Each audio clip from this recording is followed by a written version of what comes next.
Buen día, clase. Hoy vamos a trabajar con los alquinos, su reactividad y síntesis. Primero vamos a hacer la comparación entre la estructura del etano, eteno y el etino. Fíjense que la diferencia es que el enlace carbono-carbono es sencillo, doble y triple. Mientras más enlaces hay entre estos dos carbonos, la distancia es más corta. Eso tiene que ver con su hibridación. Recuerden que la hibridación para el alcano es sp3, alqueno sp2 y alquino sería sp. Sp corresponde a 50% S, 50% P. En este caso la proporción de orbitales P es menor y por lo tanto los enlaces orbitales y enlaces son más cortos.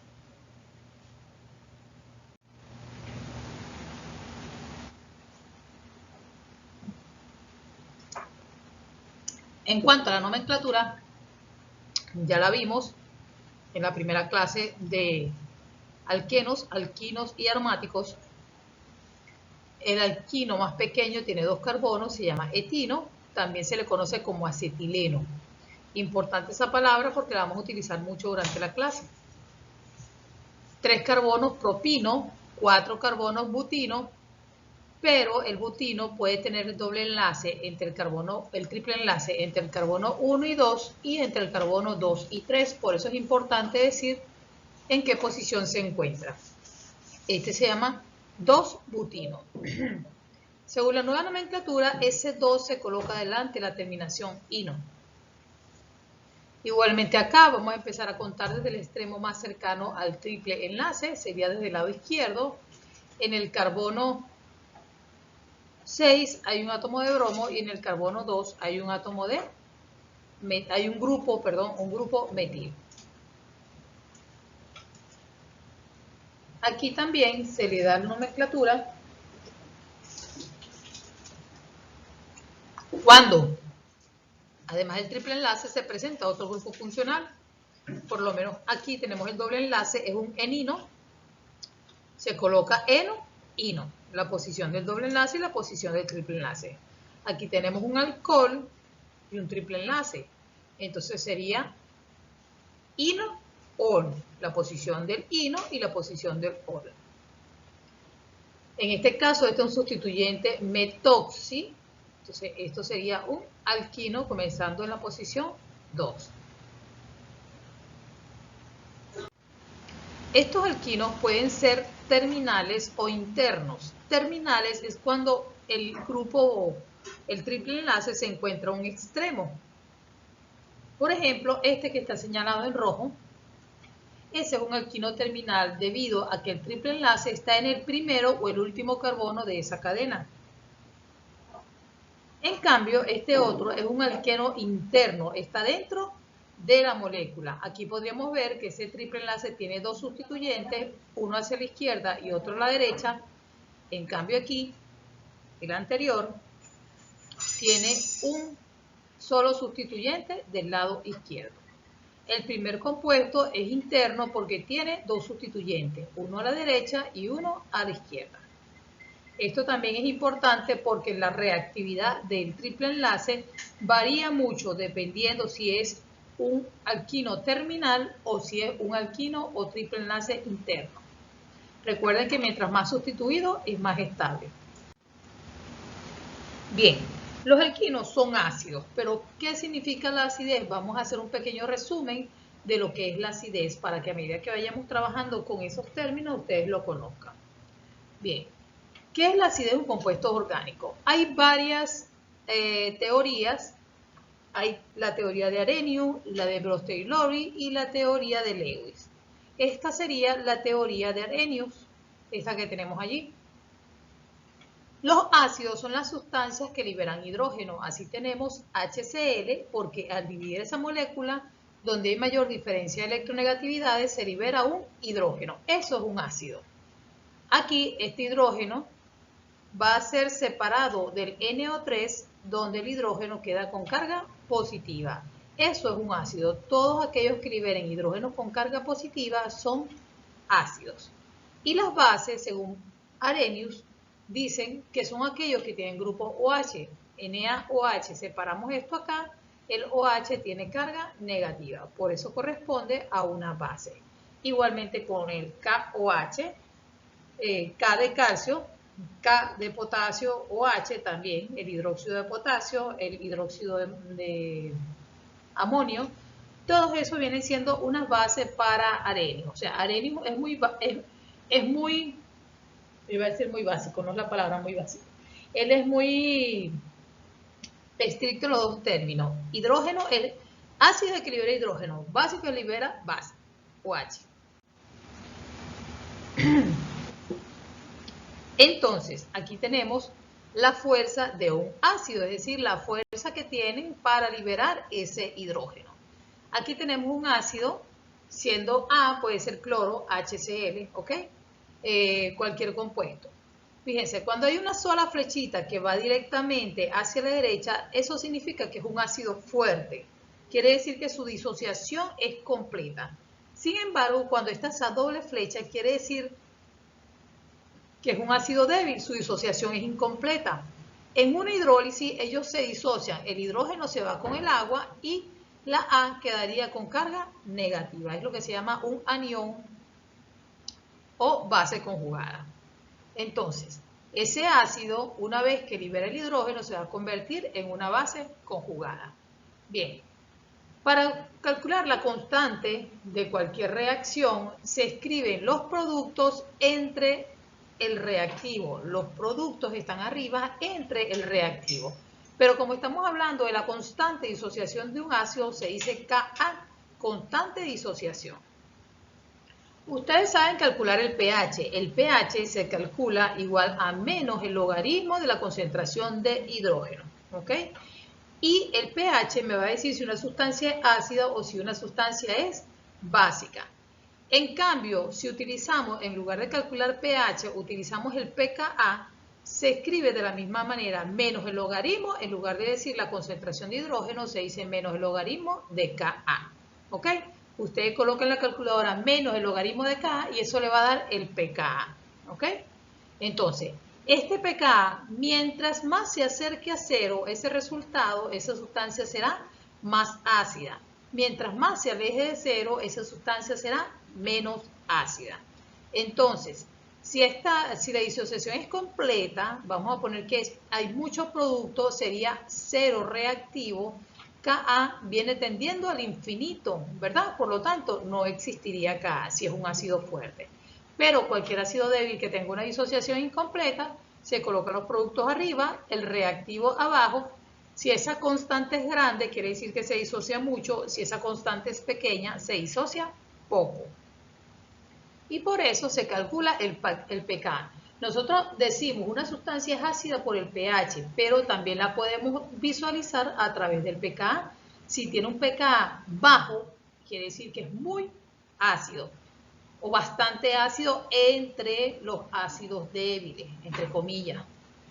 Pero si es un pKa alto, entonces estamos hablando de que la sustancia es poco ácida o entre el grupo de los ácidos débiles, él es el más débil. Y así tenemos, por ejemplo, un ácido carboxílico con pKa 5.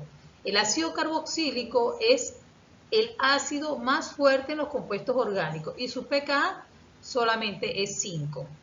Fíjense la comparación a la derecha, una tabla donde están los ácidos carboxílicos a nivel de 4 y 4.8, los ácidos carboxílicos.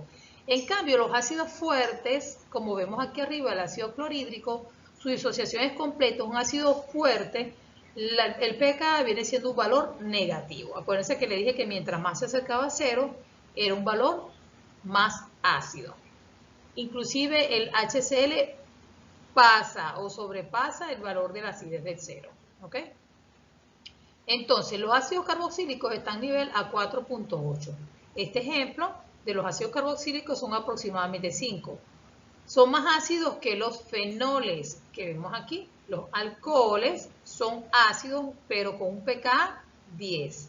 Después vendrían los alcoholes alifáticos. Fíjense que el fenol es un aromático y este es un alifático. Es una cadena abierta. Después vienen las aminas y de último los alcanos con un pKa mayor a 60. O sea, esto no es nada ácido. Es ácido porque existe un pKa, pero es un ácido muy débil. Nuevamente volvemos a la comparación. Fíjense, la acidez del agua tiene un pKa de casi 16. Un alcohol tiene un pKa de casi 16. Aquí no aparece el fenol, pero el fenol estaría aquí en 10. Y los alquinos, que es el tema de nosotros, es un pKa de 25. Quiere decir que si yo comparo un alcohol, un ácido carboxílico con el alquil, grupo alquil, es ácido porque tiene un pKa. Siempre que existe un pKa es una sustancia ácida. Pero yo comparo los dos valores, el pKa de un ácido carboxílico, que es casi 5, con el pKa de un alquino, que es 25, y por supuesto el ácido del alquino o la acidez del alquino es muy baja. Sin embargo, la comparo con un alcano y fíjense, como un alcano es muy difícil que libere un hidrógeno porque su pKa es 50. ¿Ven? Entonces, fíjense la comparación de un alcano con un alqueno y un alquino. O sea, el alquino entre ellos es entre los, vamos a decirlo así, entre los hidrocarburos, los alquinos y terminales, o con los alquinos terminales, son los más ácidos. Aquí tenemos otro ejemplo de la acidez de los alquinos. Fíjense la comparación del alcano por tener hibridación sp, tiene orbitales más largos y por lo tanto están más dispuestos a capturar ese hidrógeno. Fíjense que el orbital, como un orbital largo, captura al hidrógeno con fuerza. Después vienen los alquenos, un orbital un poco más corto, no tiene mucha fuerza para retirar el hidrógeno, para sostener el hidrógeno y eso lo hace más ácido.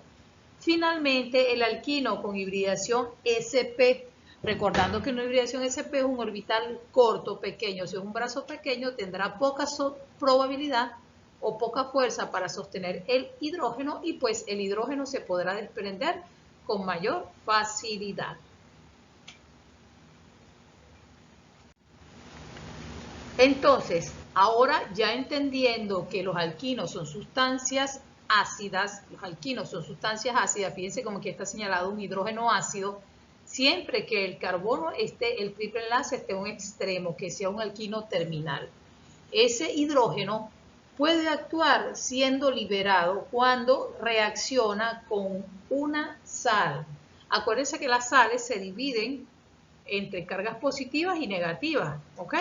Entonces, la sal, o mejor dicho, el metal de esa sal va a sustituir al hidrógeno y se forma el acetiluro de sodio. Por ejemplo, si en lugar de NH2 habláramos de KOH, dividimos esa base KOH, el potasio sustituye al hidrógeno y el hidrógeno sustituye al potasio formando acetiluro de potasio y agua, ¿ok? Siempre esa sal, cuando ustedes vean ese alquino terminal y lo ponen en combinación con una sal, el metal de esa sal va a sustituir al hidrógeno. El ion acetiluro es ese carbono con carga negativa, ¿ok? Ese es el ion acetiluro. Si aquí tenemos metil, entonces se llamaría metilacetiluro de sodio. Si fuera etil, se llama etilacetiluro de sodio.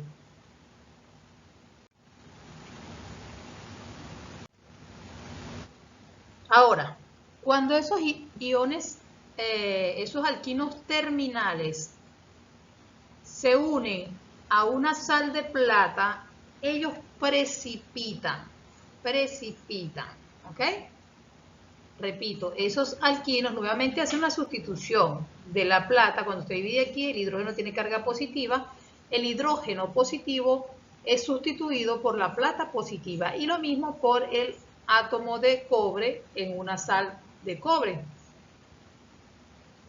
Las sales de plata y las sales de cobre sustituyen a los hidrógenos terminales, formando esas estructuras o esas sales, acetiluro de plata y acetiluro de cobre. ellos precipitan. Es una prueba positiva para alquinos terminales. Es decir, si yo tengo una mezcla, un alquino terminal y un alquino, como vemos aquí abajo, un alquino terminal y un alquino interno, y yo quiero separar esos alquinos, agrego una sal de plata o una sal de cobre y lo agito, por supuesto. Cuando el alquino terminal sustituye al hidrógeno por cualquiera de esos metales, él va a precipitar. Precipitar quiere decir que va a formar el sólido, quedando en la disolución el alquino interno. Aquí tenemos un ejemplo, un ejercicio, ¿verdad? Vamos a hacer el primero que tenemos aquí. Dice, prediga los productos de las siguientes reacciones ácido-base e indique si prácticamente no se produciría la reacción. Si prácticamente no se producirá la reacción. Vamos a ver, en A. Vamos a analizar A, ¿ok? Esta que tenemos allí. Tenemos un alquino terminal, ¿sí? Bien sea de la derecha o de la izquierda, simplemente el hidrógeno va a ser sustituido por el átomo de sodio. Entonces vamos a tener H, C, 1, 2, 3, carbono. Ese carbono ya tendrá carga negativa y se va a unir a un átomo de sodio por la sustitución, ¿ok?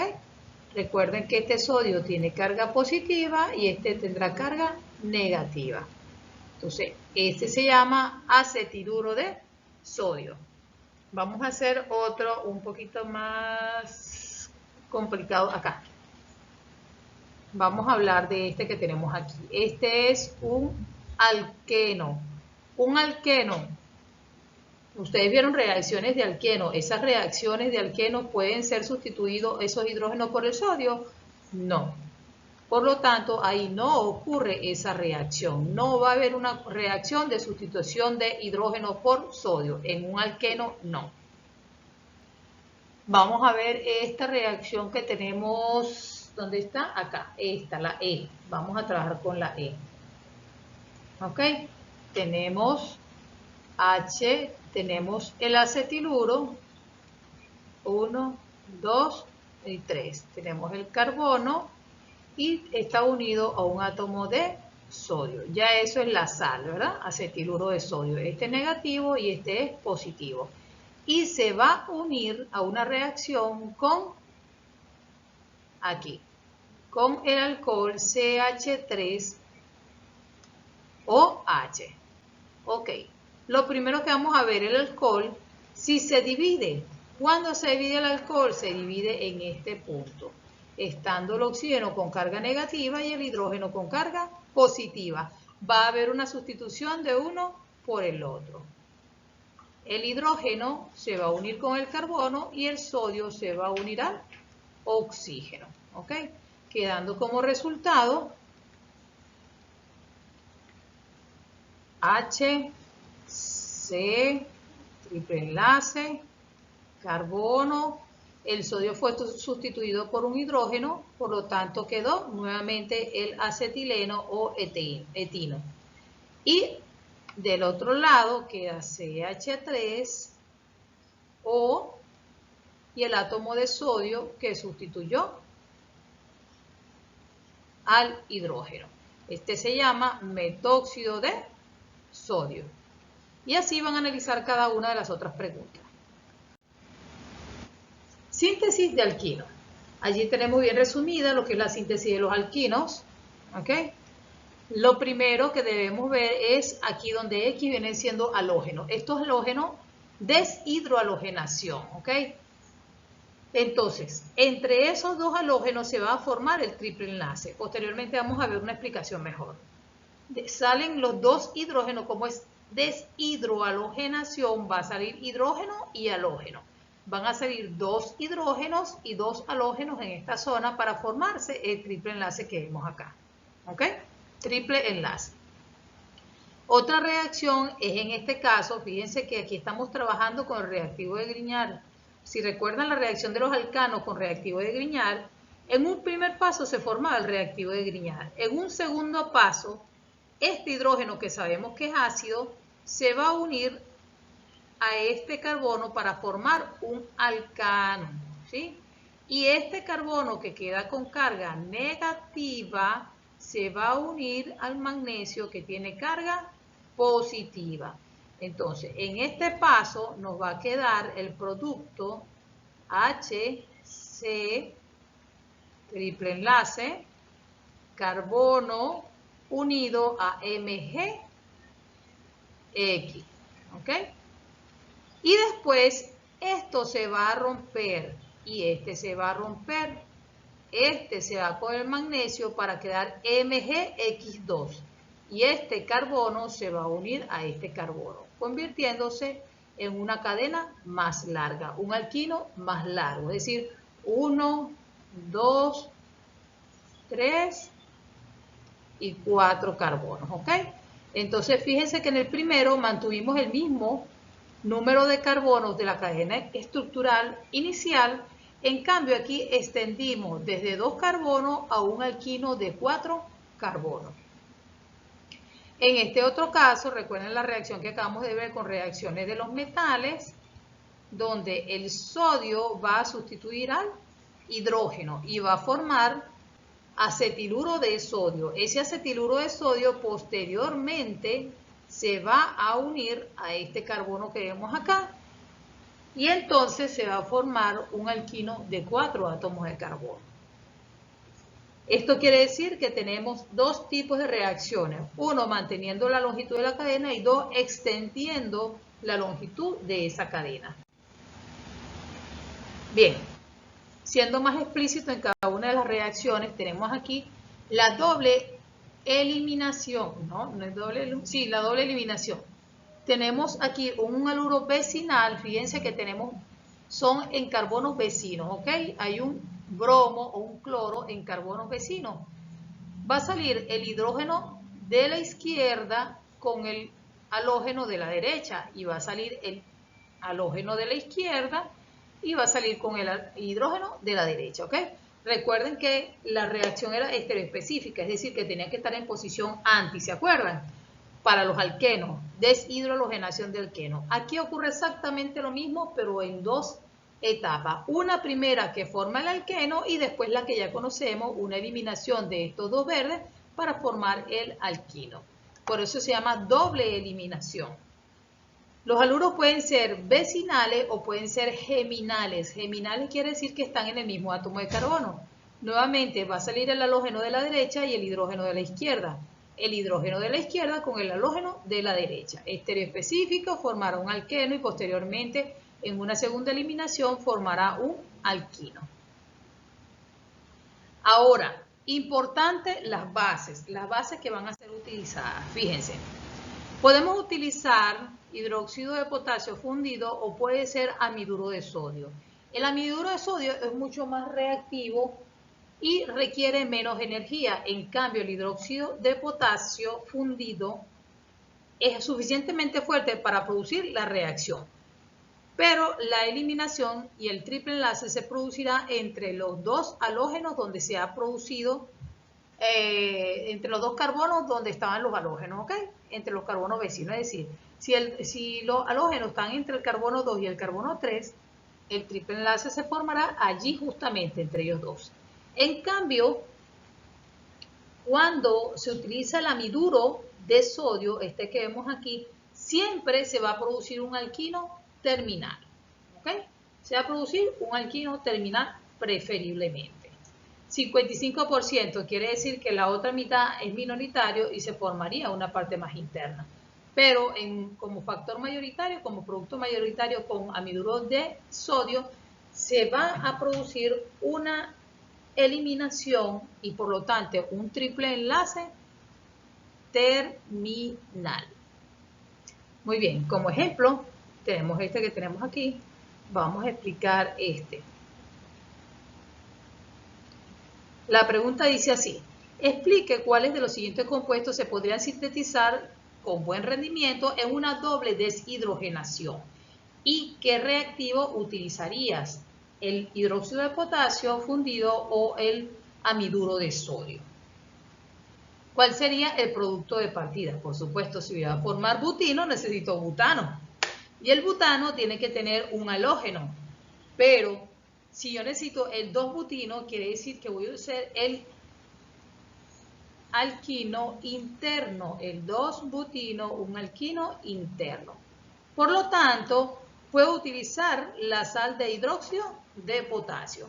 Si a mí me dijeran que voy a producir un butino, quiere decir que lo voy a hacer un alquino terminal, entonces utilizaría amiduro de sodio, ¿ok? El amiduro de sodio tendría que tener, ojo, acuérdense que es un dialuro, entonces, para producir este, yo necesito que esté un bromo aquí y otro bromo aquí, para que salgan los hidrógenos y los bromos entre el carbono 2 y el carbono 3. Se eliminarán de aquí los bromos y los hidrógenos y por lo tanto, acuérdense que aquí hay un hidrógeno aunque no lo estamos viendo, aquí hay un hidrógeno aunque no lo estemos viendo, entonces se eliminarán los hidrógenos de un lado con los halógenos del otro lado. Por decir, el bromo de la derecha con el hidrógeno de la izquierda, el bromo de la izquierda con el hidrógeno de la derecha. Y así podrán formar el alquino. Si utilizamos KOH estaríamos haciendo un alquino interno. Si utilizamos NaNH2 o amiduro de sodio estaríamos formando un alquino terminal. Actividad como nucleófilo para obtener alquinos más grandes. Fíjense lo que les decía, que él se queda con esa carga negativa. Esa carga negativa lo hace actuar como un nucleófilo. Esa carga negativa lo hace actuar como un nucleófilo. Y si es un nucleófilo, actuará sobre cualquier carga positiva.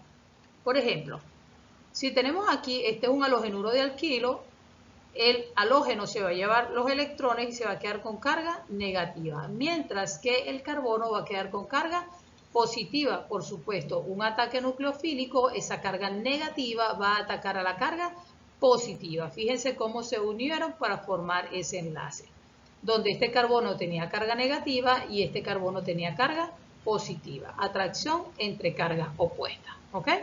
Eso se llama un ataque nucleofílico. Ojo, él lo puede hacer sobre cualquier carbono que tenga esa carga parcialmente positiva. Y en ese caso lo que estamos es extendiendo o alargando la cadena carbonada del alquino.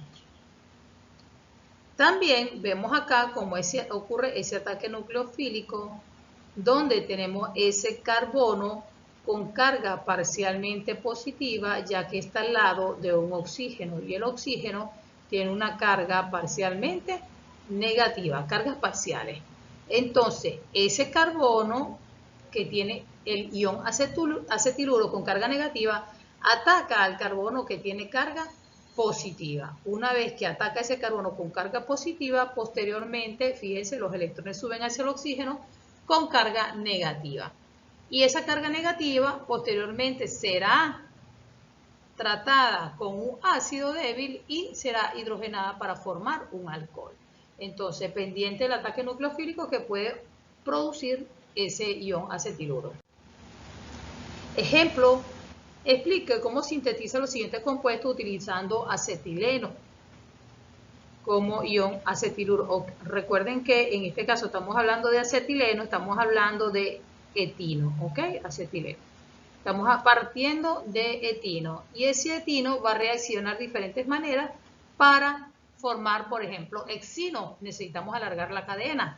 Entonces, primero, ese acetileno debe reaccionar con un amiduro de sodio, por ejemplo, para sustituir el hidrógeno por un metal. Eso lo convierte capaz de hacer un ataque nucleofílico hacia este haluro de alquilo que está para acá. ¿Ok? Y ese haluro de alquilo va a ser el que va a extender la cadena hasta, por ejemplo, 6 átomos de carbono, porque estoy iniciando con 2 átomos de carbono que están aquí. ¿Ok?